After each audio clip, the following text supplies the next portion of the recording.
Thomas Perrin, bonjour. Bonjour. Donc, vous représentez la 5e génération de la famille Perrin, qui préside aux destinées du domaine de Beaucastel, situé, rappelons-le, sur l'appellation de Châteauneuf-du-Pape. Mais en fait, l'histoire du domaine ne commence pas au début du XXe siècle, mais elle est bien plus ancienne. L'histoire du domaine est bien plus ancienne, elle remonte au XVIIe siècle.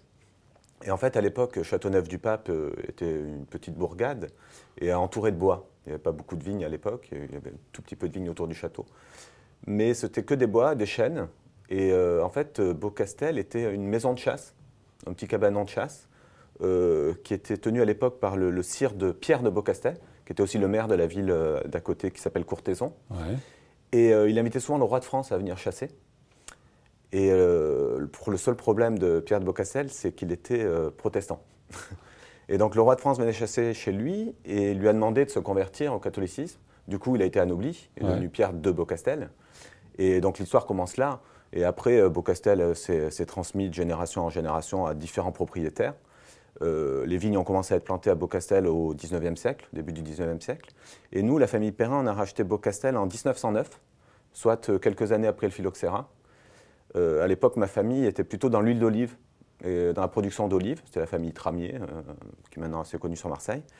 Et pour une diversification, ils ont acheté Beaucastel, qui ensuite a été transmis au gendre Tramier, qui était un Perrin, qui s'appelait Pierre Perrin. Ouais. Et puis à son fils Jacques Perrin, et puis à ses enfants Jean-Pierre et François. Puis maintenant à Thomas, Marc, toute la nouvelle génération, Voilà, Pierre, Mathieu. Donc une vraie histoire de famille. Une vraie histoire de famille depuis plus de 100 ans maintenant. Alors, parlons un peu des vins. C'est vrai que donc, vous êtes sur l'appellation, une appellation prestigieuse, hein, celle de Châteauneuf-du-Pape. Une appellation qui autorise la culture de 13 cépages. Tout à fait. Certains choisissent parmi ceux-là ceux qu'ils vont mettre dans leur vin. Vous êtes un des rares à mettre les 13. Pourquoi ce choix? Alors Châteauneuf-du-Pape, effectivement, c'est une appellation qui est déjà très grande. C'est une des premières appellations d'origine contrôlée en termes de superficie, 3300 hectares. Donc avec des terroirs qui peuvent être très divers en fonction qu'on soit au sud, au nord, à l'est, à l'ouest.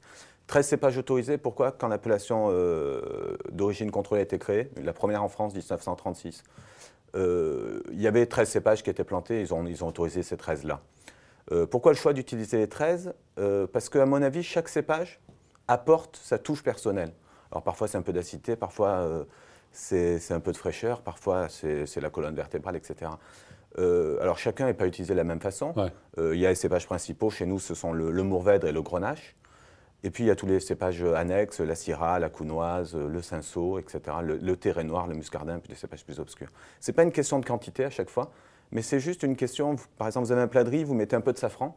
Il n'y a pas besoin de beaucoup de safran pour que tout le riz, tout le plat de riz sente le safran. Ouais. Et donc c'est la même chose pour vous. C'est pareil pour les avec cépages. le Muscardin, le Terret Noir. Ouais. Chacun apporte sa petite touche. Ceci dit, vous avez quand même une cuvée particulière, une cuvée phare, où là vous remontez un peu les proportions de cépages, notamment du Mourvèdre. Hein. C'est la Tout à cuvée fait. Hommage Jacques Perrin. Oui. C'est quoi exactement? Donc, Hommage à Jacques Perrin, c'est une cuvée que mon père, Jean-Pierre, et son frère François ont créée en 1989, donc premier millésime. C'était un peu le début des cuvées à Châteauneuf-du-Pape. Ouais. L'idée, c'était bien sûr de rendre hommage à mon grand-père, Jacques Perrin, qui était le visionnaire de Beaucastel, celui qui a décidé de planter énormément de Mourvèdre parce qu'il pensait que le Mourvèdre était le cépage qui permettait le vieillissement des vins de Châteauneuf-du-Pape, qui a planté énormément de Roussanne pour les Blancs, pour la même raison, qui a planté beaucoup de Counoises, etc. Donc il a vraiment été l'homme visionnaire de Beaucastel qui a commencé la culture biologique à partir des années 60, etc. etc. Donc c'était une cuvée pour lui rendre hommage. Il est décédé malheureusement très jeune, à 56 ans. Et donc la cuvée à majorité à base de Mourvèdre parce que c'était pour lui le cépage roi, et complété avec Grenache, Syrah et Counoise. Et c'est un vin que vous ne produisez pas tous les ans? On ne produit pas tous les ans, uniquement les grandes années de Mourvèdre, Ouais. et en quantité très limitée. C'est un vin de dégustation. Ce n'est pas un vin où on décide cette parcelle va donner hommage à Jacques Perrin. On va faire les vendanges, on va faire les tris, on va vinifier, on va élever en foudre. À Beaucastel, on est uniquement en foudre, donc ce sont ces grands tonneaux de 5000 litres. Et après, c'est une dégustation qui va déterminer comment on va faire l'hommage. Alors on se rend compte que finalement la dégustation fait que chaque fois c'est à peu près les mêmes parcelles de Grenache, les mêmes parcelles de Mourvèdre qui vont sortir comme les meilleures. Ouais. Ce sont en règle générale les plus vieilles vignes. Mais ce n'est pas déterminé à l'avance, c'est déterminé juste à la dégustation. La dégustation. Tout à fait. Mais écoutez Thomas, on va aller goûter vos vins tout de suite. Merci beaucoup. Merci à vous.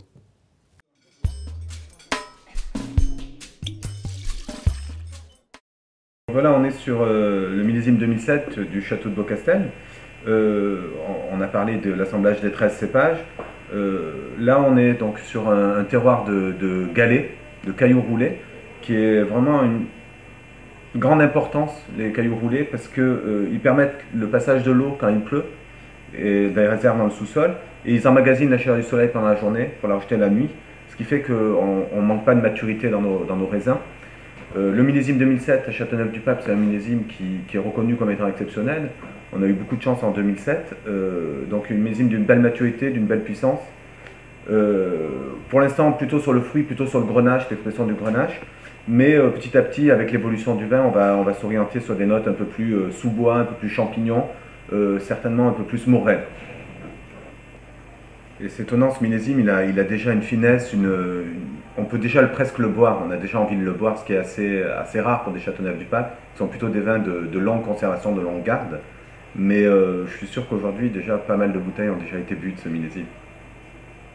Donc là, on a vraiment la typicité de Châteauneuf-du-Pape. On est sur le fruit rouge, très mûr, presque un peu grillotté, un peu confituré. On a une belle puissance, un bel équilibre, la finesse. Et aujourd'hui, moi, c'est un de mes millésimes préférés, 2007. Je le compare souvent à un millésime comme 89. Alors, il y a des phases dans le vin évolue, bien entendu. Ça, c'est un millésime qu'on peut garder une vingtaine d'années sans aucun problème.